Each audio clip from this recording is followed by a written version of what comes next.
Hi everyone, this is Beth from Faith on the Spectrum, and this is kind of an unplanned video, but something happened today and yesterday that just really made me think I need to talk about this, especially as an autistic person. Sia, the singer, I think if you've heard anything, you know where this is going. Sia built a really great platform. You know, she spoke out about her assault. She spoke up for LGBTQ plus youth. Like, she did all of these amazing things. But like, when the disability community comes forward, and especially the autistic community comes forward and says the decision you made was really not okay, the answer is not to throw shade back at them and accuse them of lying about everything, or to say like, we already tried that but it didn't work. So I guess some background.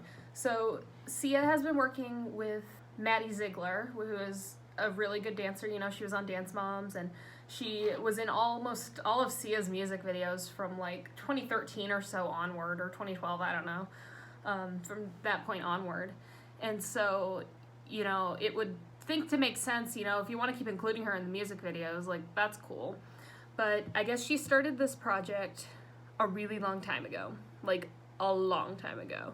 But she wanted to tell a story about a young lady with autism who is nonverbal, and her name is music, and she connects very deeply to music. I think that's a storyline. You know, obviously it's not out yet, so I don't know. But in any case, rather than using a autistic actor or actress, I guess, for this role, she cast and directed with Maddie Ziegler being the lead. Now, I kind of wanted to show you the trailer, but I decided, you know, I don't want to like contribute to that, to autistic people's stims and mannerisms being made into a caricature or an act, and also probably copyright reasons.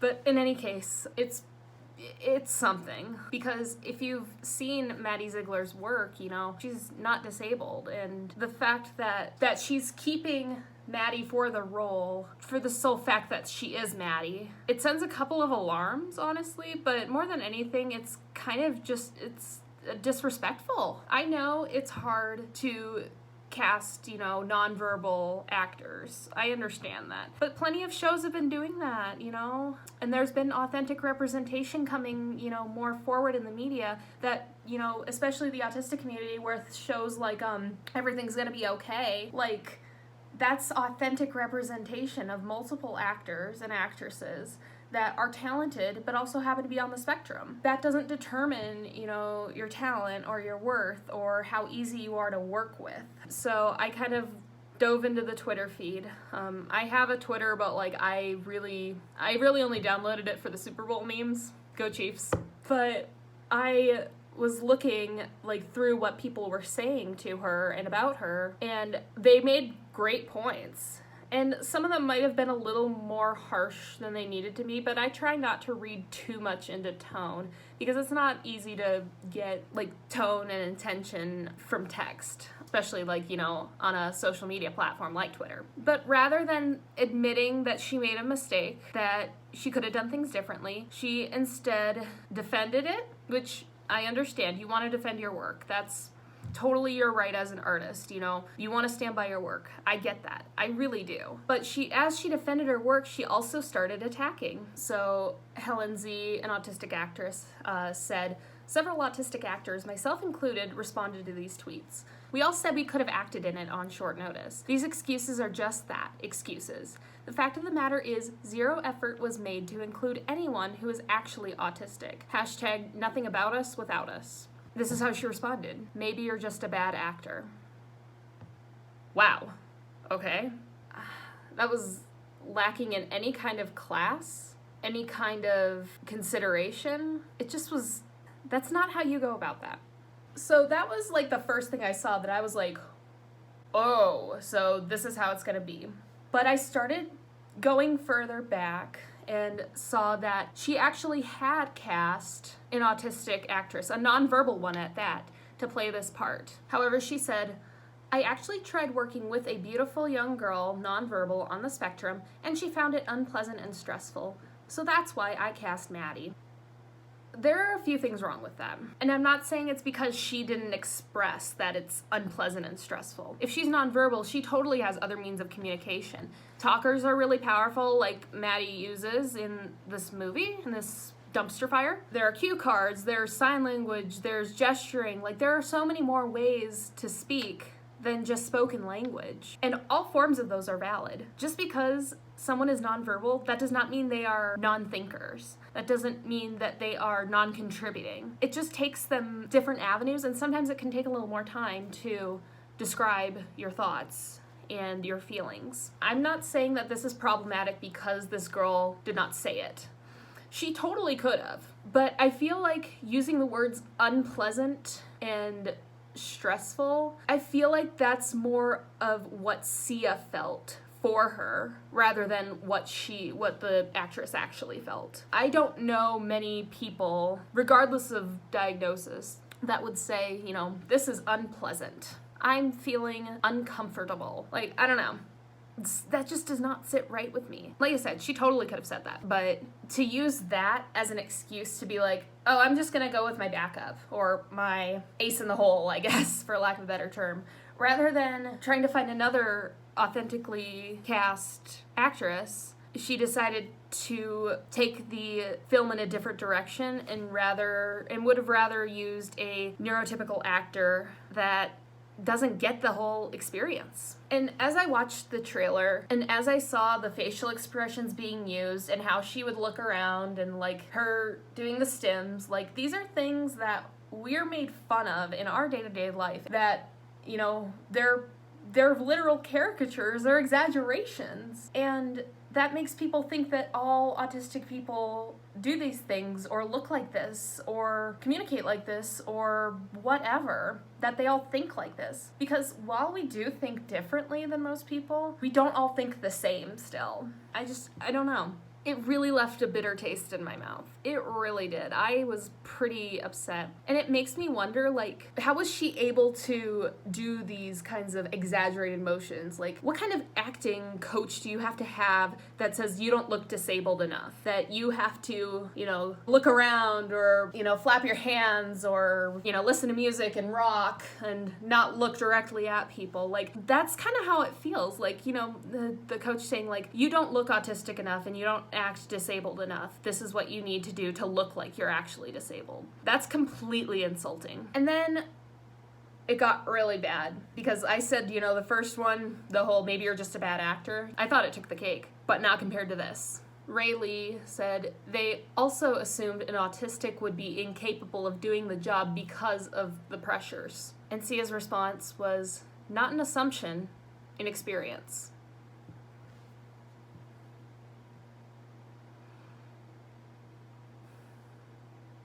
I really just, wow.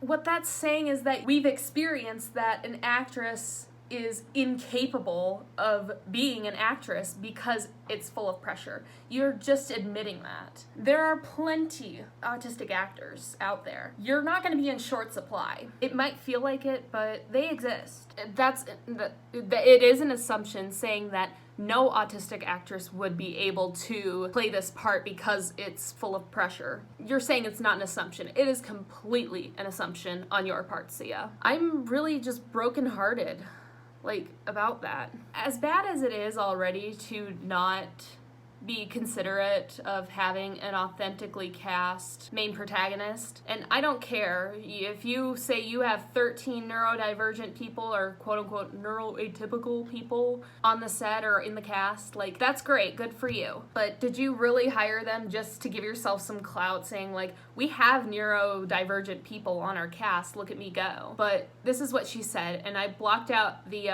profanity just because I don't really want that on my channel. So Sia said, I cast 13 neuroatypical people, 3 trans folk, and not as bleeping prostitutes or drug addicts, but as doctors, nurses, and singers. Bleeping sad, nobody's even seen the dang movie. My heart has always been in the right place.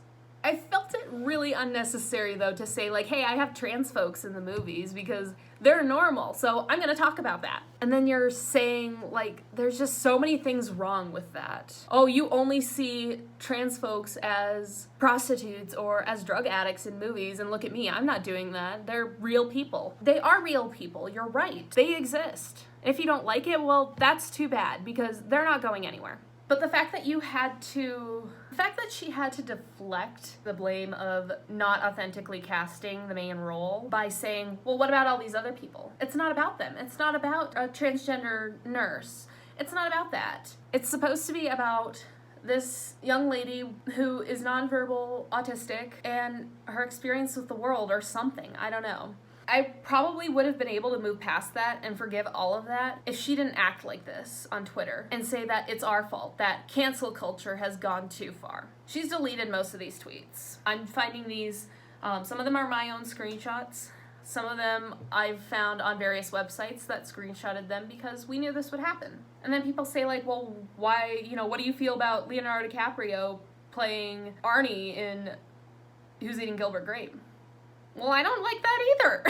Mind you, though, this was, that film was in the 90s. And the ADA had just been passed in... And mind you, IDEA, the Individuals with Disabilities Education Act, was only passed, in the 70s. So society at that point had maybe 20 years to say, okay, disabled people are really prevalent in society. Like, they're not gonna go anywhere, and they deserve to have equal rights as us. And the ADA, like the Americans with Disabilities Act, that really made accessibility a government mandate, that only passed in 1990. This law is only 30 years old. A little bit older than I am. And I don't know. I think it's just because, that was still a new thing for that generation that they didn't think about the consequences of that action. The concept of authentic representation wasn't in society's mind at the time, but now it is. This isn't the 1990s anymore. More and more people are being diagnosed with autism. It's prevalent in society. We're not going anywhere. Autistic children become autistic adults. They form opinions about themselves and about the world, sometimes in different ways, but in the same process, that same feeling as those without disabilities. We're still people. And so the fact that this wasn't thought about in the year 2020, or even 2015, when I think this project was started, probably should have known better. We have shows on TV that have authentic representation in them. You're having real people show real problems, even if it's in a fantasized world, even if it's in a reality show or like some drama. It provides more than just a window to look through. For a lot of people, it's also a mirror. And that's really nice to see. Another show that has been getting awards is the ABC show Speechless. They have a character on there with a disability, played by an actor who has that disability. They didn't hire some other person to go around in an electric wheelchair and maybe not even accurately portray the symptoms of this disability. They had this show really around the actor and his life with this disability. That's so, I couldn't even imagine being a young child, that uses a wheelchair, that might have something like cerebral palsy or muscular dystrophy or anything like that, and see someone on TV saying, this is my life. Wow, people are seeing this. People are understanding it more. I can be like that. So that's why authentic representation matters. I really haven't delved into too much shows that I know aren't authentically cast, like The Good Doctor. I saw the pilot, and there was a couple things that bothered me about it. Like, inspiration porn, sorry for the strong word, but that's really what it is. And that's what this movie is going to be. Sia's music is essentially inspiration porn, using a lead actress who isn't even diagnosed with what's so inspiring. I don't know. Our lives are normal. And another thing that's really bothering me is how she keeps using the term special abilities. I'm autistic. I'm not Spider-Man. I mean, we're all made special by God, but I'm no more of a human or superhuman than everybody else. I'm just a human.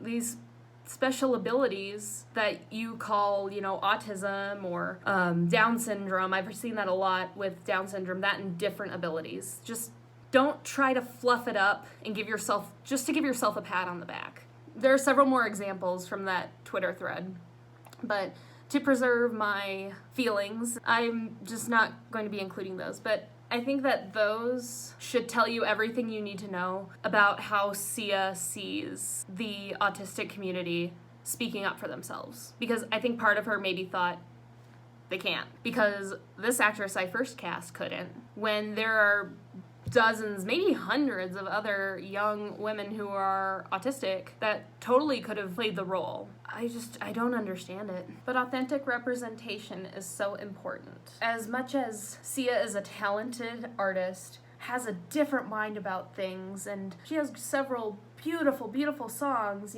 talking about mental illness and personal things that resonate with a lot of people, and that's great. And I just don't want to see this wrong move undo everything because of how she acted on the internet. Forgiveness is totally a thing. I don't vilify people on mistakes like that. I'm not going to be like, cancel Sia, but this should make you really reconsider going to support that movie, because as much as the intention is important, the impact is exponentially more important. This impact will be damaging in ways that I don't think most people will see. It's upsetting, and it's insulting, and it's heartbreaking, and I don't know how any of these several autistic friends that she has, how come none of them pulled her aside, or maybe they did, pulled her aside and said, hold on, wait a minute, let's look at these other options. Because it really doesn't matter if your heart's in the right place if you're not taking into consideration how others' hearts are affected. In a perfect world, it would be great to see movies done where it's not inspiration porn, but I think especially those stories that are despite everything, she overcame the odds and went to college. And that's kind of what people might think about me. That, despite the challenges that I've had, I can overcome and be an inspiration to others. And if that's how it is, if that's how God is choosing to use me, so be it. But I don't live just to make you feel better. I don't exist to serve as someone to put on a pedestal. I'm not a God. I'm not God. I never will be. And I do not speak for the entire autistic community. I think that's really important for me to say before anybody says anything about this. If you've met one person with autism, congrats, you've met one person with autism. We're all different. Everybody's different. Everybody on this planet is different. That's beautiful. That's amazing. But we don't do a good job of being kind about it. With this movie, I'm afraid that the message will be, look at what she's overcome. Because really, we don't overcome. We adapt. We have to adapt to a world that doesn't make sense to us most of the time. A world that doesn't want it to make sense to us most of the time. And that's another problem I have with her being well, this nonverbal autistic actress it was unpleasant and stressful for her. If that's the case, and if you really care about bringing this important message of how music is the thing that connects us all, I feel like you would want to bend over backwards to make sure that the authentic representation is there. That you would adapt the environment to make it more pleasant or less stressful, or whatever words you want to say. She was incapable. Make it easier. If you really have the heart, if you really have the intention, make the surroundings accessible. Make them comfortable. Not everybody's cut out to be an actor or actress. That's a fact of life. And it's, like I said, I've said it several times, it's completely possible that this actress was able to communicate that this wasn't going to work out for her. I can't really say, if she did or not. I don't know this actress, and I'm not sure if Sia will ever tell us who it was. And that's okay. But if you were that concerned in the first place about having a nonverbal autistic actor to play a nonverbal autistic character, then why wouldn't you go find another nonverbal autistic actress? They exist. We're not hidden. We're here. But it feels like a lot of us hide in plain sight. And I wish it wasn't like that. We don't deserve that. I think I make this to say, I don't think the right thing to do is attack Sia for this. That's never solved anything. What I do think, though, is that it's more important than ever to use this as an example of what not to do when you're being confronted about a possible mistake you made. It's important to show grace, but it's also important to tell the truth. I can't tell you to not watch the movie. I think a lot of people would be like, Beth, you need to tell people to not watch this. I think if you do watch it and you start to get your ideas about how all autistic females are from that movie, and how you're like, wow, that's just like Beth or whatever other autistic friend you have. If you do that, even if you know that she's not actually autistic or neurodivergent in any way, then I might have some words with you.